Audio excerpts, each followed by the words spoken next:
Hi ನಮಸ್ಕಾರ, welcome back to my YouTube channel. ನಾನು ಸುಷ್ಮಾ. ನಾನಿವತ್ತು ಚಾಕ್ಲೇಟ್ ಕೇಕ್ ಹೇಗೆ ಮಾಡೋದು ಅಂತ ತೋರಿಸ್ತಾ ಇದ್ದೀನಿ. ತುಂಬ ಜನಕ್ಕೆ ಕೇಕ್ ಮಾಡೋದು ಅಂದರೆ ಸಿಕ್ಕಾಪಟ್ಟೆ ಕಷ್ಟ ಅಂದ್ಕೊಂಡಿರ್ತಾರೆ. ಆ್ಯಕ್ಚುಲಿ ಕೇಕ್ ಮಾಡೋದು ತುಂಬ ಈಸಿ.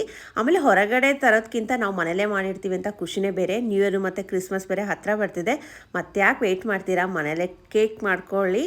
ಸಿಕ್ಕಾಪಟ್ಟೆ ಚೆನ್ನಾಗಿರುತ್ತೆ. ಬನ್ನಿ ಹೇಗೆ ಮಾಡೋದು ನೋಡೋಣ. ನಾನಿಲ್ಲಿ ಫಸ್ಟಿಗೆ 2 ಕಪ್ಪಷ್ಟು ಮೈದಾ ಹಿಟ್ಟು ತೊಗೋತಾ ಇದ್ದೀನಿ. 2 ಕಪ್ ಮೈದಾ ಹಿಟ್ಟಿಗೆ 1 ಕಪ್ಪಷ್ಟು ಸಕ್ಕರೆ, ಆಮೇಲೆ 1 ಕಪ್ಪಷ್ಟು ಮೊಸರನ್ನ ಹಾಕ್ಕೊಂಡು, ನಾವು ಅಡುಗೆಗೆಲ್ಲ ಉಪಯೋಗಿಸ್ತೀವಲ್ಲ ಅದೇ ಎಣ್ಣೆನ 1 ಕಪ್ ಹಾಕೋತಾ ಇದ್ದೀನಿ ನಾನಿಲ್ಲಿ. ಹಾಕ್ಕೊಂಡು ನೀಟಾಗಿ ಒಂದ್ಸಲ ಮಿಕ್ಸ್ ಮಾಡ್ಕೋಬೇಕು.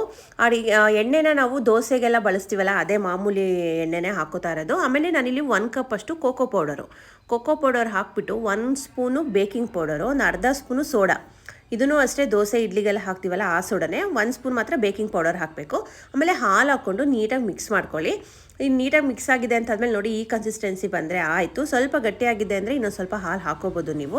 ಈ ಥರ ಕನ್ಸಿಸ್ಟೆನ್ಸಿ ಬಂದಿದೆ ಅಂತ ಆದಮೇಲೆ ಏನು ಗಂಟು ಲಮ್ಸ್ ಏನೂ ಇರಬಾರ್ದು. ನಾನಿಲ್ಲಿ ಕೇಕ್ ಮೋಡಿಗೆ ಹಾಕ್ಕೊಂಡು ಓವನಲ್ಲಿ ಒಂದು 8 ಮಿನಿಟ್ಸ್ ಬೇಕ್ ಮಾಡ್ತಾ ಇದ್ದೀನಿ. ನೀವು ಕುಕ್ಕರಲ್ಲೇ ಮಾಡ್ತೀರಾ ಅಂದರೆ ಇದನ್ನು ಒಂದು 15 ಮಿನಿಟ್ಸ್ ಬೇಕ್ ಮಾಡಿದ್ರೆ ಆಯಿತು.